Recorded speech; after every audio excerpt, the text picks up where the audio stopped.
Kugamu ku mawulire genkuleetedde olunaku olwaleero munnayuganda gwatuwuliriza era atugoberera njagala okutegeeza nti kimaze okuba nga kikakasibwa ng'omukulembeze w'abantu Mwami Kyagulanyi Ssentamu Robert aka Bobi Wine bwagenda okubeera mu ttabamiruka wa European Union Parliament omulundi ogwokubiri bwe muba mujjukira. Omulundi ogwasooka Mwami Kyagulanyi Ssentamu Robert yasenzeerera wano mu ggwanga erya Uganda bwatyo nagenda maaso n'okuba nga ayanja ensonga ezaalabwako mu kalulu ka 2026 omwali ekiwamba abantu ekitta abantu okuggalira abantu mu makomera awatali nsonga saako ono okusinziirira eno still nagenda maaso n'okuba nga asaba akakiiko ka European Union Parliament bagende maaso n'okuba nga basanctioninga abamu ku bajjeno wano mu ggwanga erya Uganda abaatowangazi order ezityoboola eddembe ly'obuntu saako n'okuba nga ayongera okusaba sanctions okusanctioninga General Yoweri Kaguta Museveni kw'ossa ne CDF w'eggwanga lino Uganda wamu ne banne bwe bagenda maaso n'okuba nga bamalako bannayuganda emirembe. Ampuliriza mukwano gwange bino byonna ng'ogenda maaso n'okuba nga obitunuulira kikuwa okufumiintiriza n'okulowooza ku mulundi guno Mwami Kyagulanyi Ssentamu Robert bano agenda basiisiriza kazigo oba agenda kuba mpola mpola nanti akuba owuwe akuba awumbawumba byonna birindirire masukulu mugenda kubanga mbikutuusaako emboozi tugiina mu bulambalamba mu ngeri y'emu ebyo nga tubitadde ku mabbali munnayuganda gwatuwuliriza era atugoberera nkuleetedde omwogezi wa poliisi omukulu amanyiddwa nga Kituuma Lusoke nono naye avuddeyo nayongera okukilarifyinga eggwanga naddala ku misango egizze nga gyogerwa ku mukulembeze w'abantu Mwami Kyagulanyi Ssentamu Robert ng'ono bwavunaanibwa omusango gw'okulya mu nsi ye olukwe. Ampuliriza mukwano gwange byonna ngenda kubanga mbikutuusaako owulire ddala bubaka ki omukulu ono bwageze maaso n'okuba nga ategeeza eggwanga. Byebyo nga tubitadde ku mabbali munnayuganda gwatuwuliriza era atugoberera njagala okutegeeza nti kikakasiddwa enkya y'olunaku olwaleero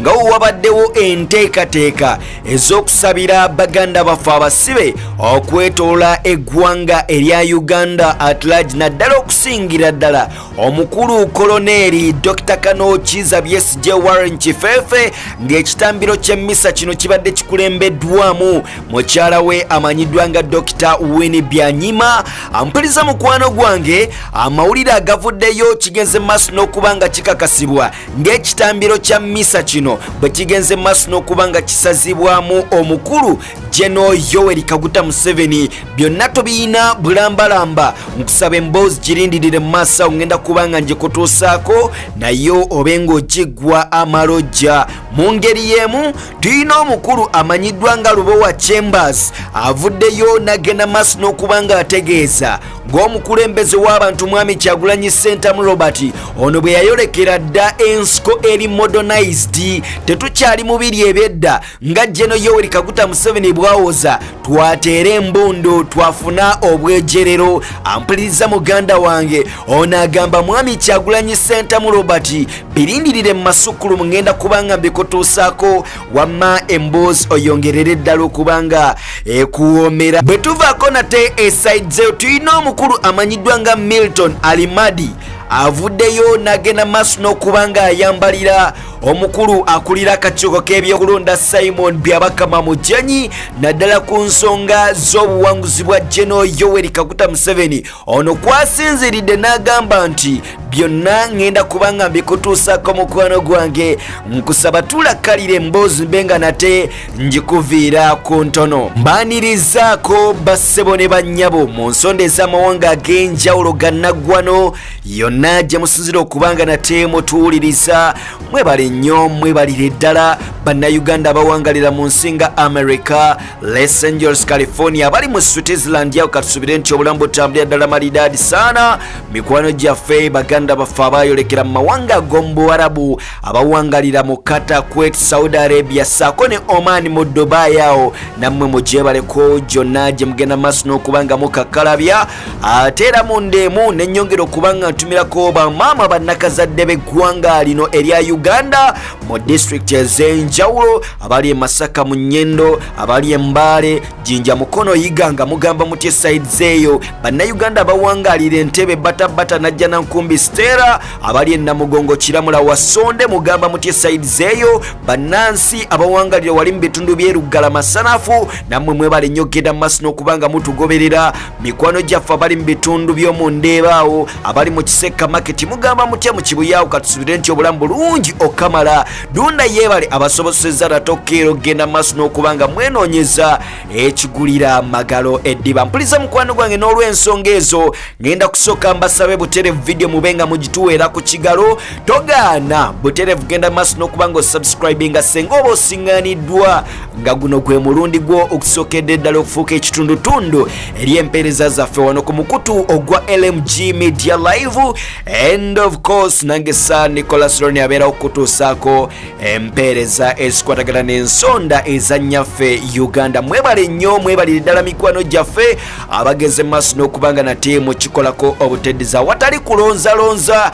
Ngenda kubasaba nate munzikirize mbenga mbasoosaako mu mboozi omukulu amanyiddwa nga Lubowa Chambers. Olunaku olwaleero omwami ono avuddeyo n'agenda maaso n'okubanga ategeeza nnyaffe Uganda ng'omukulembeze w'abantu His Excellency Robert Kyagulanyi Ssentamu aka Bobi Wine gwe tumanyi obulungi ennyo nti ono ali mu buwaŋŋanguse, ali kudduka olw'abo bagambibwa okubeera nti bali mu buyinza bamunoonya kumutta, bamunoonya kumuggyako mutwe, ate abamu bagamba nti essaawa yonna ono agenda kubanga ateekebwako omusango gwa treason, musango gwa kulya mu nsi ye lukwe nga bwe kiri eri omukulu koloneri Dr. Kano Kiza Besigye Warren Kifeefe apookeza emabega w'emitayimbwa. Ampulisa mukwano gwange katono nnyo nsooke nkutuuseko ebigambo by'omukulu ono ate oluvannyuma nzije twogere ebisingakaawo. Ogwokutaano mzee ayinza obutalayira okulayira kyakulayirwa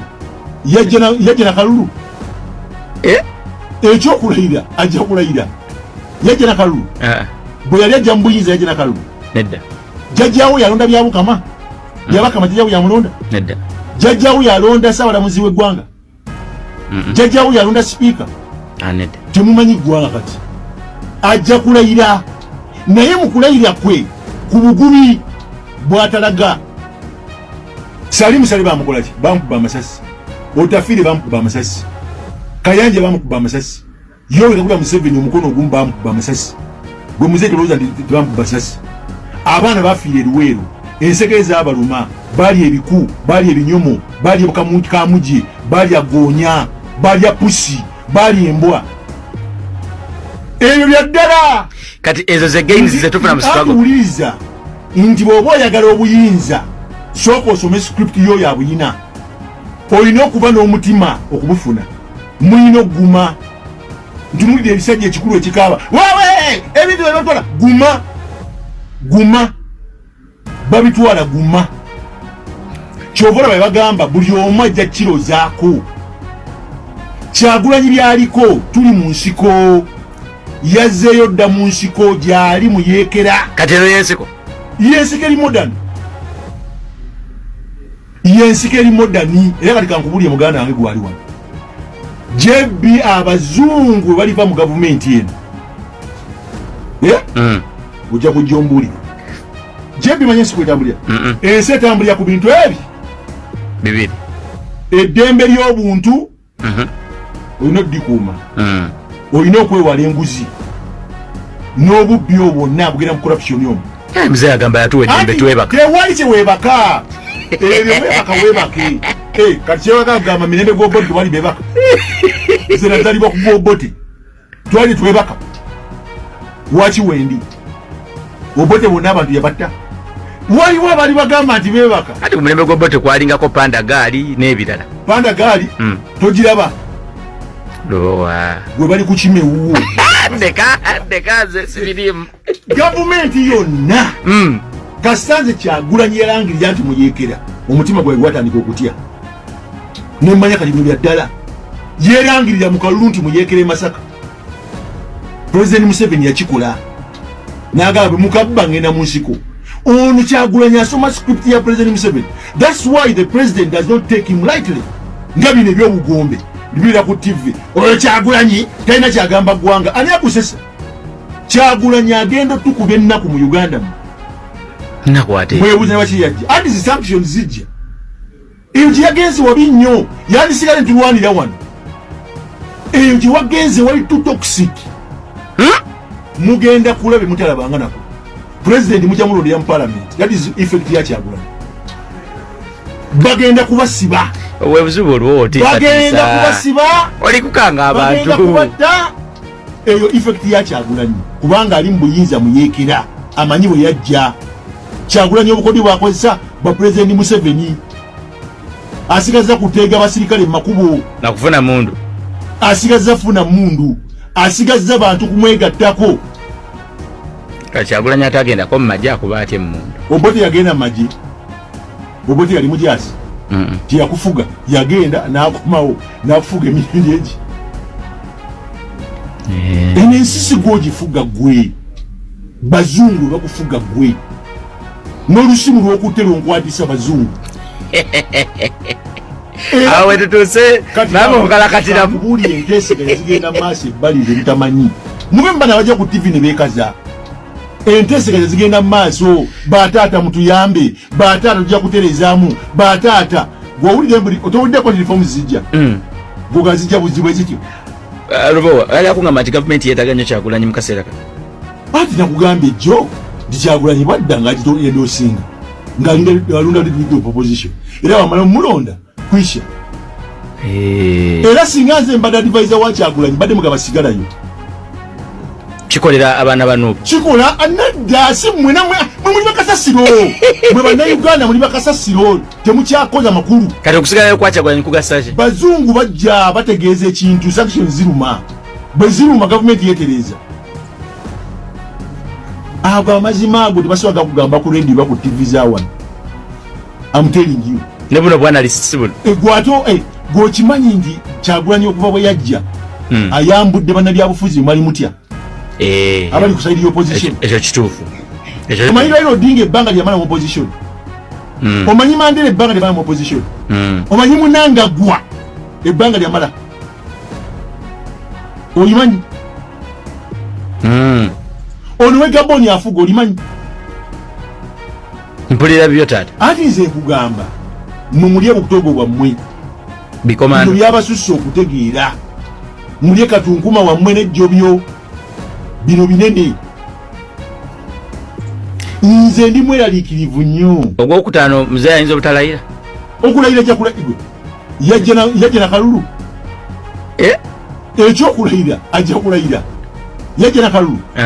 Bwe yali ajja mbuyinza yajja na kalulu. Nedda. Jajjaawo yalonda byabukama. Byabakama jajjaawo yamulonda. Nedda. Jajjaawo yalonda ssaabalamuzi w'eggwanga. Jajjaawo yalonda sipiika. Nedda. Temumanyi ggwanga kati. Ajja kulayira. Naye mu kulayira kwe ku bugubi bw'atalaga. Kino ekiriwo mu Uganda temukimanyi. Abasajja basula kimu kyokka bane Kyagulanyi ajja ddi. Wabula wakiri kajje. Wabula katambule kakomewo. Naye bali abaana basudde comment mu video gye nataddeyo yesterday nga bagamba Kyagulanyi bamulabako. Mbwa ayina waali eyo. Mbwa bamulabako tebatugambye kitundu. Naye mbwa jja ne kawuulu nga yeekavalinze. Afanaye ku bya bwana bamu wa social media naawe. Ba ku bwana bamu busirusiru bwa social media naawe.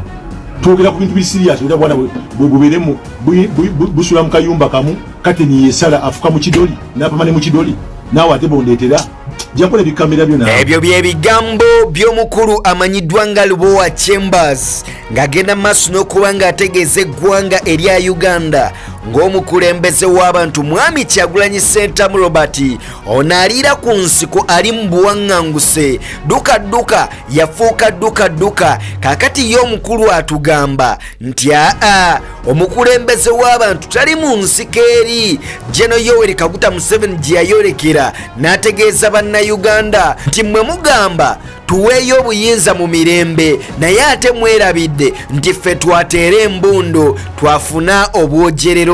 Kakati ye omukulu wa Chambers agamba ne His Excellency Bobi Wine ono yayingidde dde ensiko wabula si ensiko eri ffenna gye tumanyi tuli mu nsiko eri modani.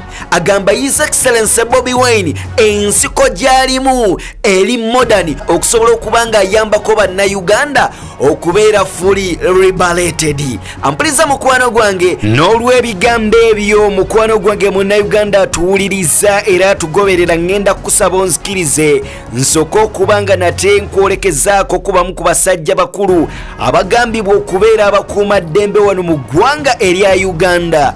Ono bw'ayagadde okuba nga abeerako live ku social media ku mikutu gimukwanira wala. Ampuliza mukwano gwange ekigudde ku ono alifa kirojja talikiddira bukyanga luba lwa mmindi katono nnyo embeera nsooke njikutuuseeko omanyire ddala bwe gubadde ku sayidi ye ate tukomewo bano abaana basabula. Omulimu gwe mukola mugulaba ogw'okukuuma eggwanga biki si mubi.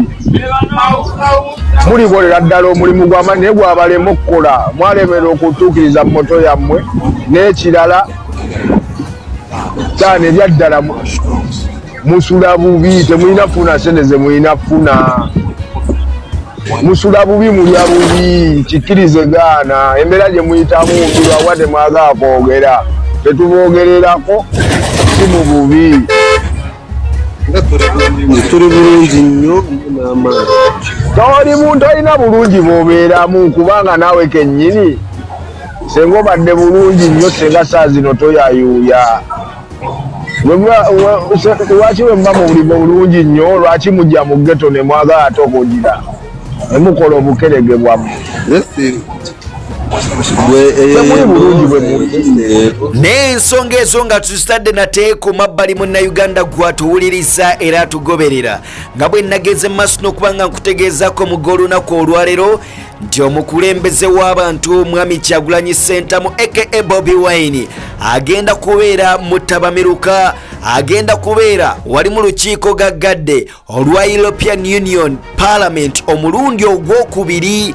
Mu mulundi ogwasooka njagala okujjukiza nti ono yasinziirira wano mu ggwanga erya Uganda bw'atyo n'agenda maaso n'okuba nga alonkooma Jeno Yoweri Kaguta Museveni mutabani we CDF w'eggwanga erya Uganda naddala ku bikolobero ebyagenda maaso n'okuba nga birabwako ebyekitta abantu ekiwamba abantu n'okutyobola eddembe ly'obuntu wano mu ggwanga erya Uganda. Ampuliza mukwano gwange mwami Kyagulanyi Ssentamu Robert ng'asinziirira wano mu ggwanga erya Uganda yagenda maaso n'okuba nga asaba olutuula lwa European Union Parliament okusobola okuba nga buli jeno yenna eyanyigira mu miviyo egy'okutyobola eddembe ly'obuntu wano mu ggwanga erya Uganda abeera sanctioned okuli Jeno Muhoozi Kainerugaba CDF w'eggwanga lino erya Uganda naye abeere sanctioned okuli Jeno Yoweri Kaguta Museveni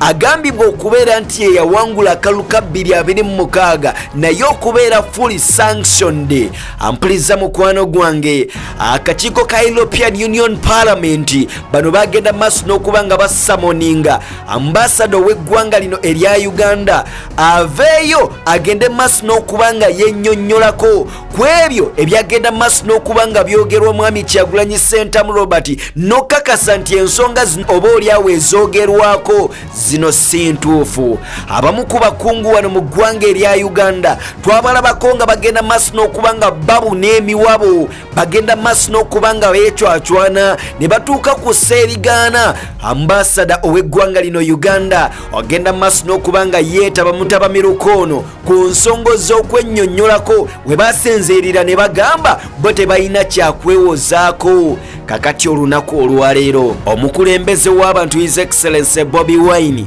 aweereddwa omukisa ogwokubiri ayongere okwanja ensonga naddala ku ebyo ebyalabwako mu lukiiko tabamiruka ebyalabwako ng'obujulizi mu kalulu ka 2026 His Excellency Bobi Wine bwe baali nga babwefuka ne General Yoweri Kaguta Museveni ani akulembera eggwanga erya Uganda 2026 231 ampuliza mukwano wangenda kusaba katono nnyo nkutuuseeko ebivudde mu kwogera kuno nate nzije tweyongereyo. Thank you very much, friends. Greetings. I appreciate so much the opportunity. I want to appreciate the European Union Parliament for the resolution on Uganda and for keeping an eye on Uganda. We don't take it for granted. Every time we see development partners keeping an eye on what is happening here in Uganda. We also recognize that the EU is an important partner to Uganda, and we intend to maintain and also improve this partnership and this cooperation. We would also love to see this relationship happening between the people of Uganda and the European Union, not just General Museveni's illegitimate military regime. I'm still on the run. I'm still in hiding because of the continuing threats on my life since what happened on the 16th of January when my house was, my compound was raided and I fled my house, and also the following raid that happened on the 23rd of January where my wife was assaulted and my family members were assaulted, and the military took over my home, which the military still occupies to the present day. My home is surrounded and the military is in charge of it now. What happened on the 15th of January and the preceding days was not an election. It was a military operation, and I'm very glad that it was clearly stated during the debate in the European Union Parliament.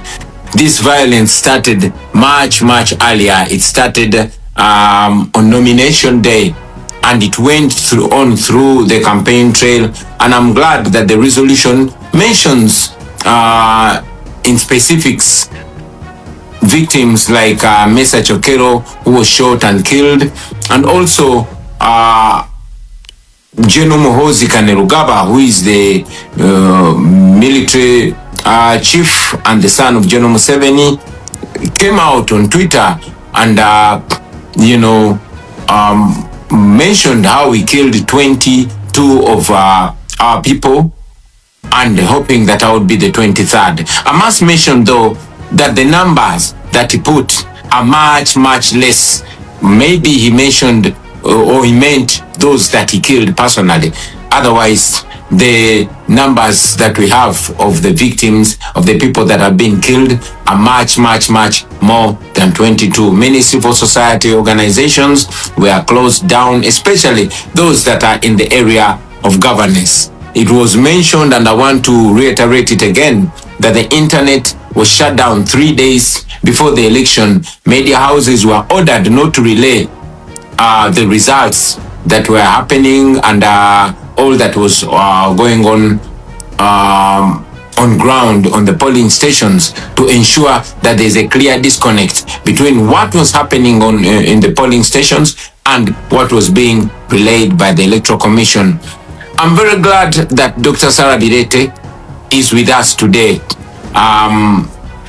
In this meeting, she was arrested, detained, because she was taking an effort to speak out and educate people, the citizens of Uganda, about their rights and on democracy. I mentioned it that 2 of my deputy presidents were abducted on the eve of the election, and they remained missing for 3 weeks. We later learned that they were being detained in a military barracks, in a special forces military barracks, which is run by General Museveni's son, Muhoozi. Most of our coordinators were arrested, were picked and detained. Some are still in detention, while some were dropped off. These also included officials from our election management committee. So what Mr. Byabakama, the chairperson of the Electoral Commission, relayed was actually completely different from what happened on the grounds.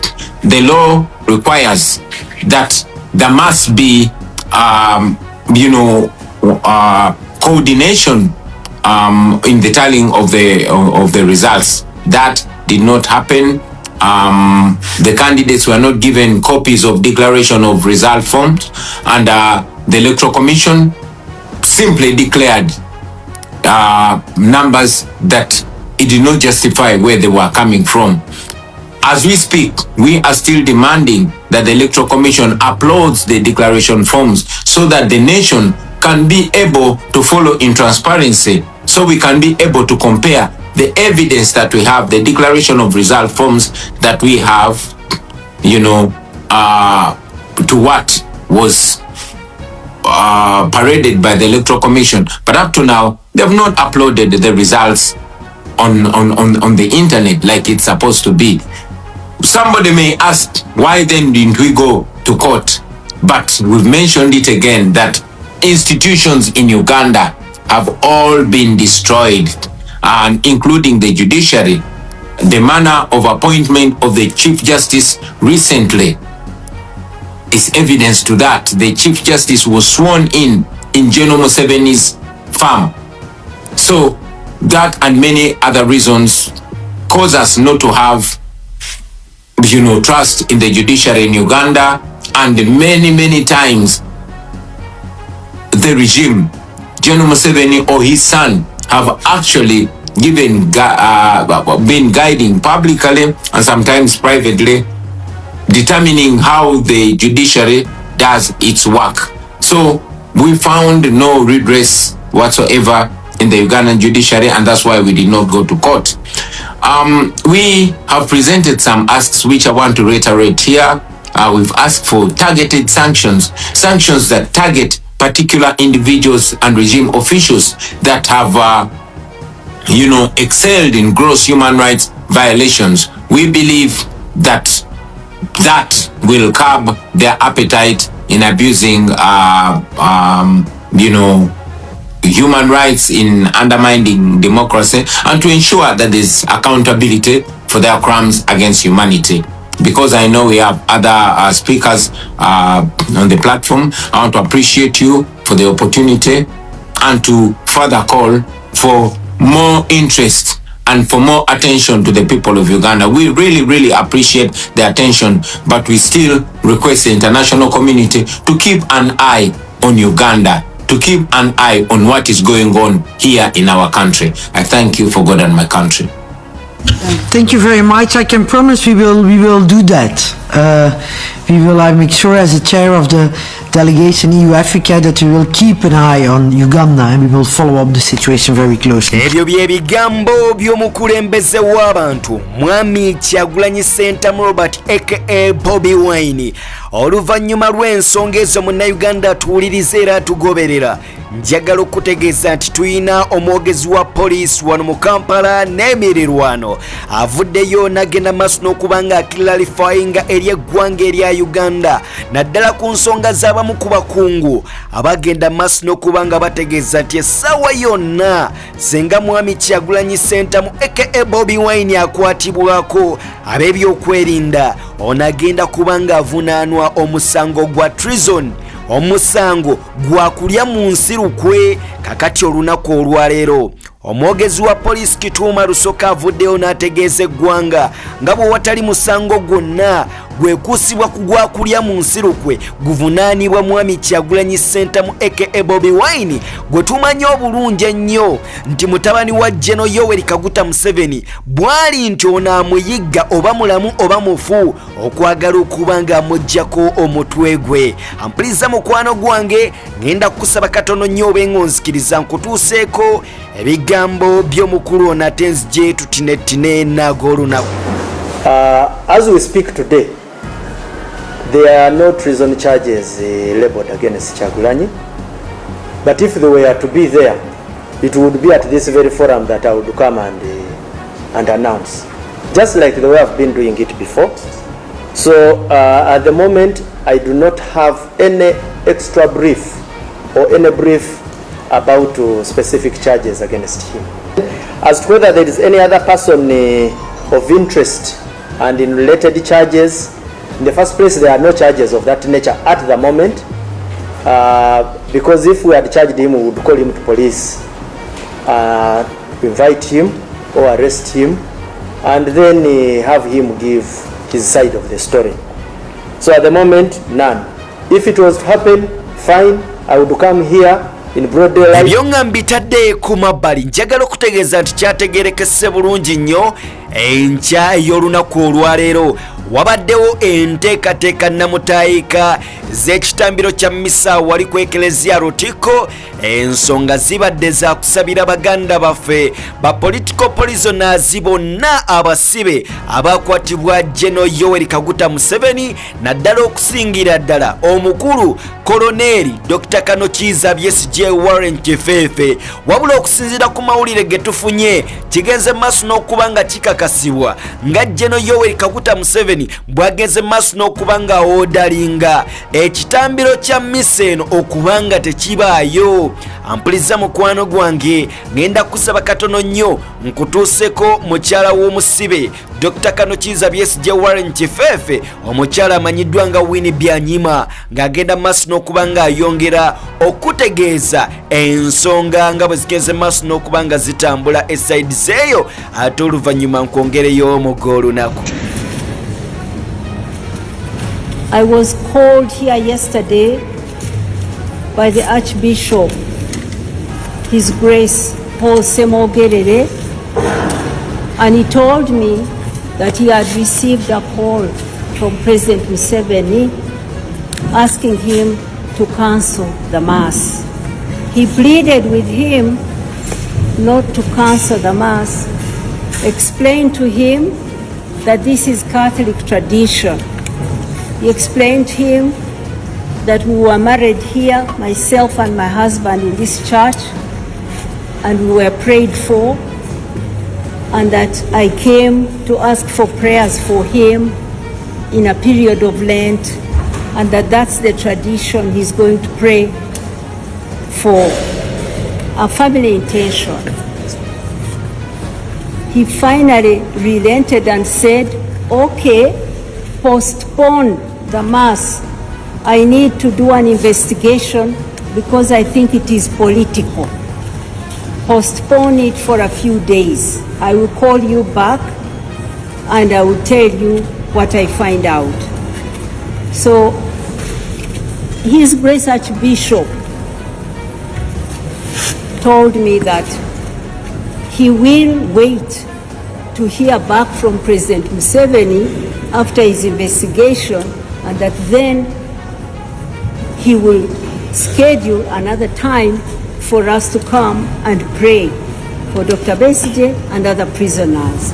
So we are here and unable to have the Mass that we wanted because of the order of our President. I would like that we still pray, because we came to pray silently. I ask you that. I would also like that after this prayer, some of us address a press conference. Olunaku olwaleero fenga National Unity Platform tuze mu bungi okwegatta ku bantu baffe bannaffe mu struggle okusingira ddala family ya Dr. Kiza Besigye abaavaayo ne basaba ekereziya okujja wano basabire Dr. Besigye n'abasibe bonna bonna, era nga bwe mulaba bano be tulina amabega waffe bano abantu be bamu ku ba victims abantu baabwe abali mu makomera. Tubadde tuze nabo olunaku olwaleero nga tulowooza tugenda kusobola tusabire Dr. Besigye ate tusabire n'abasibe bonna bonna n'abantu baffe ababuzibwawo abattibwa n'ebirala bwe bityo. Kyanaku nnyo General Museveni yawadde instructions ze muwulidde ekintu eky'obuswavu ennyo tukivumirira nese kuvumirira yenna naye tulowooza nti bannayuganda bonna bategedde eggwanga lyaffe we liri we twogerera. don't take this thing as a simple matter that the president can stop a church and the archbishop, the whole archbishop, if it was just a bishop, but the whole archbishop fears. Now the whole world is going to know that no, this is too much.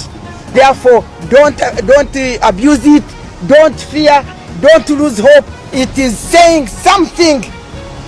That thing today which has failed is saying something to president and his government, and it is exposing it to the whole world. Who knows as to whether by this we are not. That thing today which has failed is saying something to president and his government, and it is exposing it to the whole world. Who knows as to whether by this we are not going to be redeemed. Keep firm in the Lord. God is big. You don't have to pray in a church. Even here we shall pray before we leave. Yes. Even in our homes we shall pray. We shall pray, and our God reigns, and he will reign over these fearful. I don't want to abuse again. I have finished. Amen. Amen. Amen. Thank you. The family members. We're expecting a word from you. Eyo yembeera egenze maaso n'okubanga nate erabwako wali kwekelezia Lutiko ng'ensonga z'okusabira baganda baffe abasibe abagenda maaso n'okubanga bakwatibwa General Yoweri Kaguta Museveni ku nsonga ezeekuusibwa ku by'obufuzi bagaaniddwa okubanga basabirwa. Wano nno tulabyewo abantu bayitirivu nnyo bannamateeka b'ekibiina kya National Unity Platform, omukulu Esigidde Deloise Lobongoya, omukulu Leader of Opposition Joel Ssenyonyi n'omukulu Kanso Nalukoola naye abaddewo butereevu nnyo ng'agenda maaso n'okubanga babaako be batutegeeza naddala ku nsonga nga bwegeze maaso n'okubanga etambula esaidize. Wabula ebyo nga tubitadde ku mabbali mu g'olunaku olwaleero nnyongera okwebazaako nnyo nnyini ddala mukwano gwaffe Munnayuganda yonna gy'osinzira okubanga otuwuliriza tugamba nti weebale nnyo, weebalire ddala. Ate era netwala n'omukisa guno okusaba vidiyo obe ng'ogituweera ku kigalo togaana kusubscribinga senga oba osiŋŋaaniddwa nga guno gwe mulundi gw'okusookedde ddala okubanga ofuuka kitundu eri empeereza zaffe wano ku mukutu ogwa LMG Media Live. Nange Sir Nicholas Roni abeerawo okutuusaako amawulire ag'ensonga okwetoola ensonda za nnyaffe Uganda. Weebale nnyo, weebalire mukwano gwaffe gwe wenna agenze maaso n'okubanga okikolako obuteddiza. Ebyo nga mbitadde ku mabbali njagala okutegeeza nti tulina omukulu amanyiddwa nga Milton Almadin avuddeyo n'agenda maaso n'okubanga ayambalira omukulu Simon Byabakama Mujenyi naddala ku nsonga z'obuwanguzi bwa General Yoweri Kaguta Museveni ono wasinziridde n'ategeeza eggwanga erya Uganda ng'omukulu Simon Byabakama Mujenyi bwageze maaso n'okubanga alemererwa okuvalidatinga obuwanguzi bwa General Museveni. Akageri kaali nti ono yagenda maaso n'okubanga amulangirira ng'omuwanguzi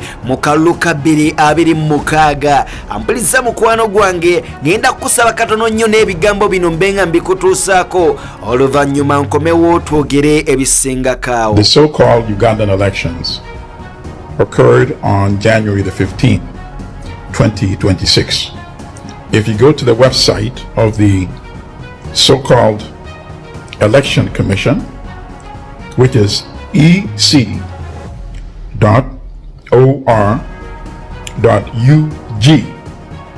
you will see that almost 2 months later, the results of the so-called election has not yet been posted. We're going into March almost, right? They cannot even come up with credible lies, you know? You know, in the world, you have lies, and then you have credible lies. Credible lies, what are credible lies? Credible lies are lies that are almost convincing. So the Election Commission, under Injustice Simon Byabakama, is unable to come up with a credible lie. And that's why the so-called results, which is an attempt by military dictator General Yoweri Museveni and deputy military dictator imbecile Muhoozi, their continuing attempt to steal the election from Robert Kyagulanyi, aka Bobi Wine, is coming into some roadblocks. Think about it. They know that they will not be able to post results from all of the polling stations in Uganda. They can't. So they cannot even validate the steal. You see? You go to the website. Anybody watching me, and I have to give credit to Dr. Nico, who of course is a renowned activist on behalf of NOOP member in the Netherlands. He pointed this out on his tweet, I believe it was yesterday or the day before. So this is a challenge to the BBC, which already coronated election thief Museveni as the so-called winner of the election. So BBC, don't you think this is an issue of interest? Should you not ask Injustice Byabakama, why is it that several weeks after the January election, we're heading into March now, the results of the presidential election are not posted on the official website of the Election Commission? Or perhaps Byabakama is not willing to validate and put his name on a lie that is so incredible that it has no credibility at all. So my challenge to the BBC, many of us are beginning to suspect that you are partisan and propagandist on behalf of General Museveni and imbecile General Muhoozi. My challenge to you is to do a story on this issue. And for the rest of us, Ugandans, who will not and cannot be fooled, we know who won those elections. Robert Kyagulanyi, aka Bobi Wine. And since now the two dictators, Museveni and Muhoozi, have exposed themselves naked to the world, that they cannot even get their own hand-picked election commission to validate their lie, we continue to urge the outside world, without whose financing this regime cannot survive, not to give them a single penny.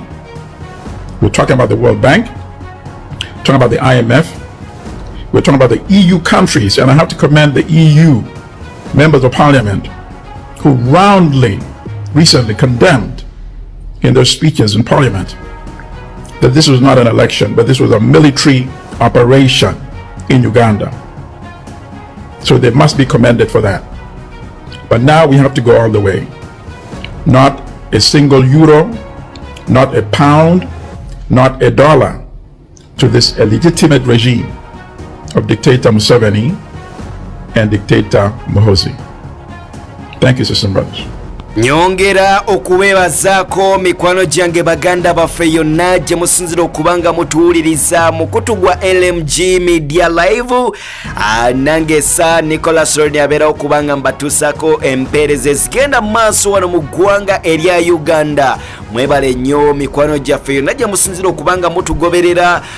Bannayuganda abali mu mawanga nga America, Los Angeles, California, abali mu Buwarabu, Qatar, Kuwait, Saudi Arabia, nammwe tubeebaza ko nnyonnyini ddala bya nsusso. Bannayuganda abali wano mu nsonda z'eggwanga erya Uganda mu disitulikiti ez'enjawulo naddala okusingira ddala mikwano gyaffe bannakazadde b'eggwanga erya Uganda, bamaama ne bataata, nammwe tubaagala nnyo eby'ensusso. Mwebale nnyo gyonna gye mugenda maaso n'okubanga mukakkalabya, wabula ne mutakoma ku nsonga eyo yokka, ne mutwala obudde bwammwe okuwuliriza n'okumanya ebifa ery'eggwanga lyattu Uganda, ffenna lye tulwanirira okulaba nga litebenkera mu nsonga ya demokrasia. Mwebale nnyo, mwebalire ddala. Siyinza kubanga nsukako wano amanya n'eddoboozi mbadde sa Nicholas Lorne mu kutugwa LMG Media Live, kwe nsinziirira nate okubanga mbatuusaako ensonga ezifa mu ggwanga erya Uganda. Mwebale nnyo, mwebalire ddala. Abankumira takumira mpeera ku lwa Katonda n'ensi yattu Uganda. Mubeere bulungi, temujjangoko. Bye bye, mweraba.